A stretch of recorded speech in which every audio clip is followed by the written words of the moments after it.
My biggest takeaway since I've started prioritizing my health, wellness, and fitness is that you can enjoy what you like without overdoing it. And that goes with like all things in life. So pretend I'm wanting to get my pumpkin spice latte. Rather than getting the full sugar pumpkin spice latte, I mean, look at the ingredients. First of all, they're like 40 grams of sugar. And I realized that when I drink like the original version, I don't even feel that great anyway. When you start like try this. For a few days, just eat whole foods. Just eat like things that are grown or like born, like animals and stuff like that. Eat like that for a few days and then try eating something processed. You feel like crap. You feel like crap because your body got used to the good food that you're being given. So after I have something like a full sugar pumpkin spice latte, I feel like crap. I had like half of one the other day and my face was hot, my throat was like closing up because like the week prior I had been just prioritizing whole foods. I can still enjoy a pumpkin spice latte and not overdo it. I can balance the two because not only do I have fitness and wellness goals, I also want to have a pumpkin spice latte every once in a while. So right here, I have my Dunkin' latte. I got it, it's the original iced coffee with a little bit of oat milk, 2 Splenda, and 2 pumps of sugar-free vanilla, 1 pump of sugar-free hazelnut, and then 1 pump of the pumpkin swirl. You just gotta get creative. You just have to get creative. There's no reason you shouldn't prioritize your health and also have what you want in life. Because, excuse me, while at the end of the day, pumpkin spice lattes, they're not good for you. Like, even that, like, the sugar content, the flavoring and stuff, it's not good for you. Like, that's just that. And while it's okay to, it's completely fine to like have that stuff sometimes, prioritizing whole food and like taking care of yourself, that's always gonna be my priority. But sometimes I want a pumpkin spice latte. So having that like golden spot, you gotta just find that balance, because like you only live once, don't get me wrong, and you should be able to live in a body that you love, a body that's healthy, and also be able to have your little enjoyments. So not only with that, like pretend I'm going out to eat with my friends. Like, I want to get a burger. Okay, pretend I want to get a burger. I'll get the burger. I'm not going to stop myself from getting the burger, but I'm just not going to eat the whole burger and all the fries and an appetizer and a full sugar soda. You gotta have balance. You gotta have balance.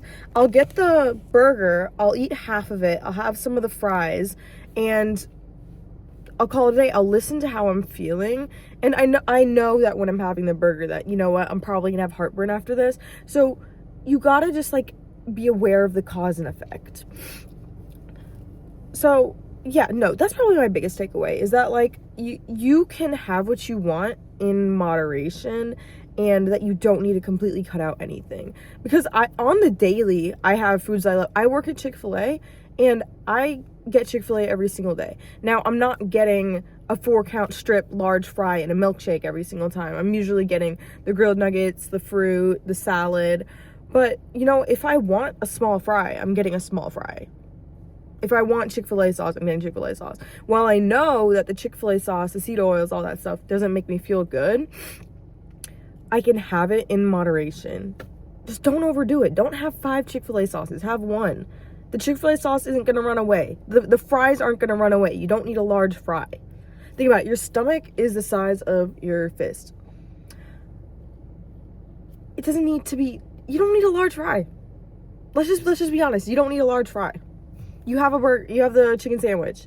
You have the large drink. You don't need a large fry.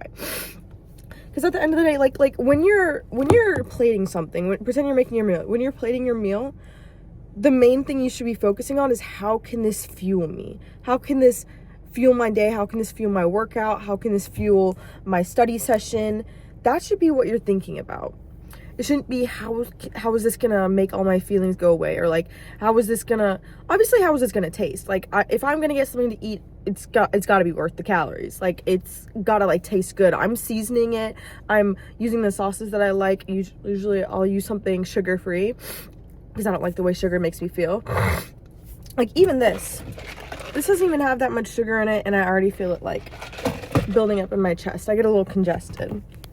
But that's what you should be thinking about when fueling yourself, because at the end of the day, that's what food is. And you've got to separate the emotion from the food that you're eating. So, like, usually at the end of the day is when I used to struggle with overeating from emotion. It would usually be like late at night, and my body was like, okay, something doesn't feel right, I need fuel. But it wasn't food that I needed, it was sleep. I was tired. So my body, it got like tricked. It was just like, okay, like I'm tired, I need energy, so I need food. No, you need sleep. You need sleep. But yeah, no, when I'm plating my meals, what I'm thinking is, okay, how is this gonna make me feel? How is this gonna fuel me? So pretend I just had a hard workout, you know, I'm gonna plate my plate. I'm gonna get my protein. I'm gonna like think of all the macronutrients.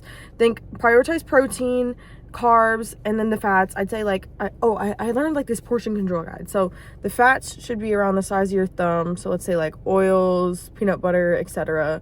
And then like vegetables, like a handful. Protein the size of your palm, and then carbs, I think like your forefinger. I don't remember. Low-key, just look it up or ask ChatGPT. But that's the thing.